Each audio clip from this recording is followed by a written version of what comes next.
Good evening. evening. This Sunday is Buddha's birthday. Have you read Buddha's biography? Mm. Or have you heard any story of the Buddha?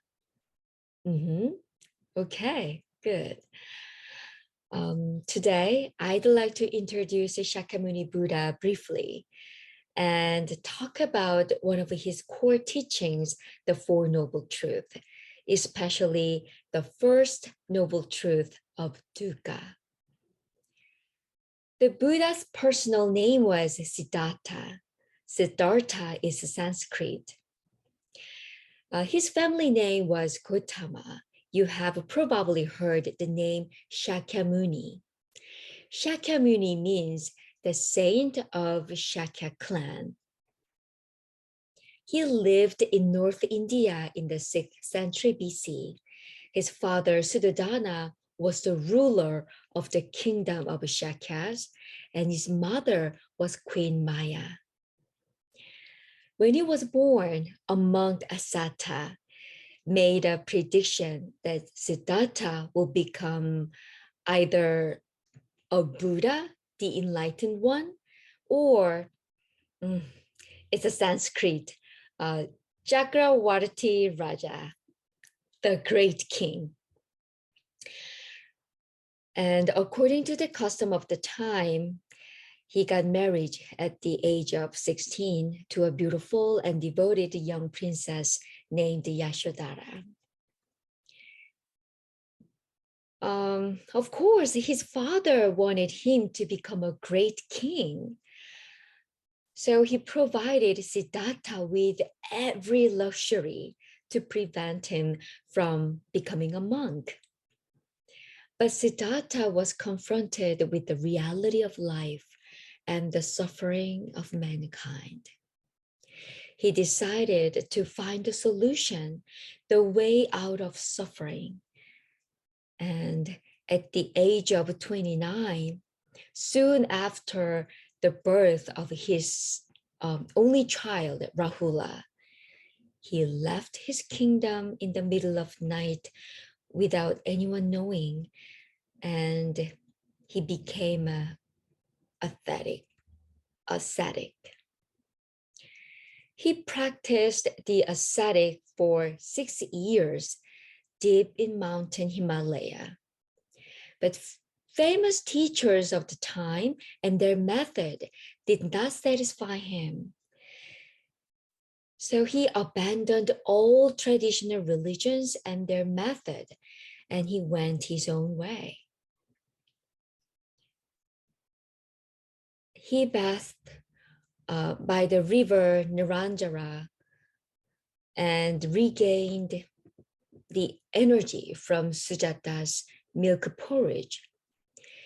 He sat down under the Bodhi tree, and at the age of 35, he attained enlightenment. He was called Buddha, the enlightened one. Buddha delivered his first sermon to his old 5 colleagues in the Deer Park. From that day, for 45 years, he taught all classes of men and women, kings and peasants, Brahmins and outcasts, and rich people, poor people, holy men, prostitutes, robbers, and everybody. And his Dharma talk was always open to all who were ready to accept and who were ready to follow it. And the Buddha passed away at Kushinara at the age of 80. His core teachings are the Four Noble Truths, the Noble Eightfold Path, the 12 links of dependent arising, and the 3 marks of existence. Among them, the Four Noble Truths are the heart of the Buddha's teachings. It is the Buddha's view of the world and human beings and the solution to the sufferings. They are, number 1, dukkha, the truth of suffering. And number 2, samudaya, the truth of the cause of suffering. And number 3, nirodha, the truth of the cessation of suffering. And number 4, magga, the truth of the path leading to the cessation of suffering. Each noble truth has a very deep meaning. But today we are talking about the first noble truth, dukkha. Dukkha has a broader and more profound meaning than suffering. It refers to dissatisfaction and dis-ease and insecurity and incompleteness. Dukkha has 3 aspects.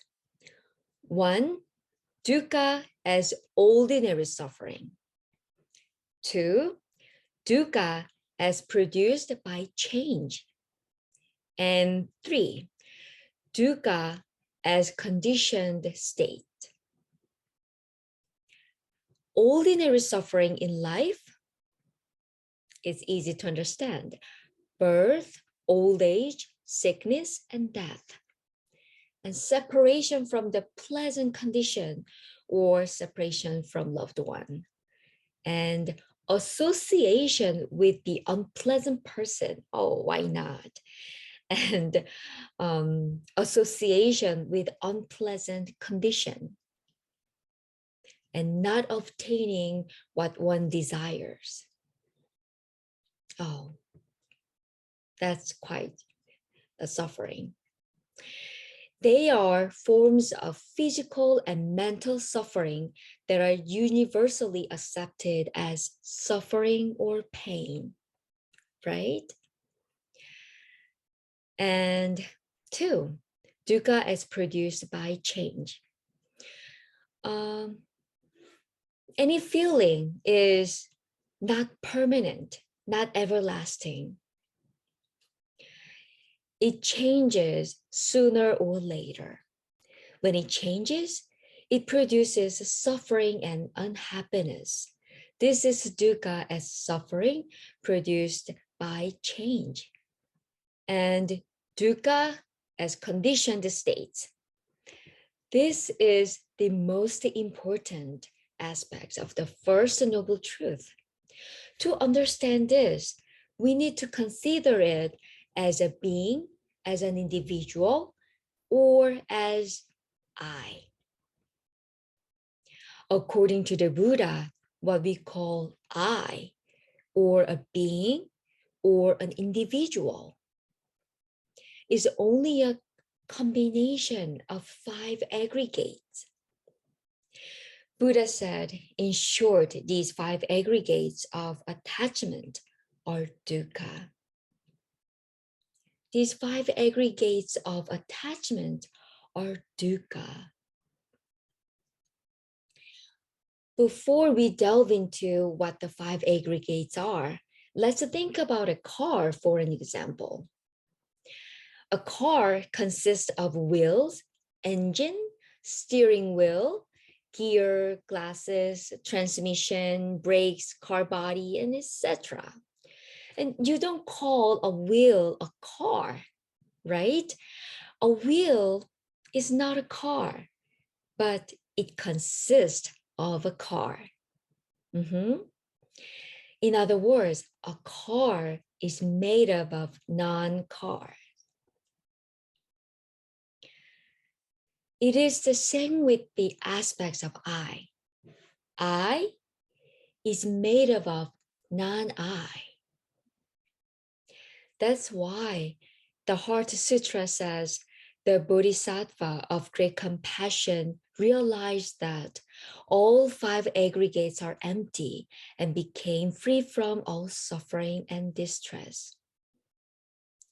When the Bodhisattva realized that all 5 aggregates are empty, he became free from all suffering and distress. Then, what are the 5 aggregates? They are matters or formation, sensation, perceptions, mental formation or impulses, and consciousness. The first aggregate is a matter, formation. It includes the traditional four great elements: solidity, fluidity, heat, and motion. In other words, earth, water, fire, and air. And also derivatives of the four great elements. They are material sense organs: eye, ear, nose, tongue, and body. And the second aggregate is sensation. Sensation is pleasant or unpleasant or neutral. They are of six kinds: the sensations experienced through the contact of the eye with the visual forms, and ear with sounds, nose with odor, tongue with taste, body with tangible objects, and the mind with mind object or thoughts or ideas. And the third is the aggregate of perceptions. Perceptions also are of six kinds in relation to six internal faculties and the corresponding six external objects. Perception conceptualizes feelings by associating them with accumulated concepts and memories. For example, I touch my phone. The first sensation will be pleasant or unpleasant or neutral. And then with what I have learned or with the memories, I have a perception that this is my phone. And the fourth is the aggregates of mental formations. They are volitional activities, both good and bad. So it's called impulses. This is generally known as karma. One acts through body, speech, and mind. Volition is to direct the mind in the sphere of good, bad, or neutral activities. Sensations and perceptions are not volitional actions, pleasant or unpleasant or neutral. And, oh, this is my phone. That's it. They do not produce karmic effects, but mental formations do. With the phone, I'm going to do something. I'm going to take a picture, or I'm going to watch the YouTube, something like that.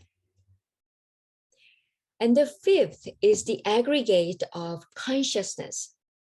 Consciousness is a reaction or response, which has one of the six organs as its basis, and one of the six corresponding external phenomena, sensory conditions.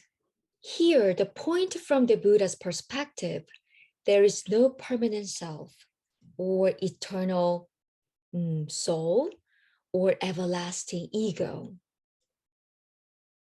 What we call I is only a convenient name or a label given to a combination of these five aggregates. They are impermanent and they keep changing. And whatever is permanent, whatever is impermanent is dukkha. Today we considered the first noble truth, dukkha, the truth of suffering. To understand the dukkha is important. Shakyamuni Buddha says, he who sees dukkha sees also the arising of dukkha, sees also the cessation of dukkha. and sees also the path leading to the cessation of dukkha.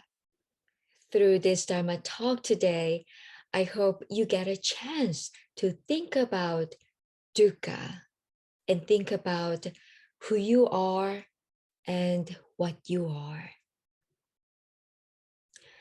And next week, we're going to talk about the cause of suffering and cessation of suffering and the path leading to the cessation of suffering. Thank you.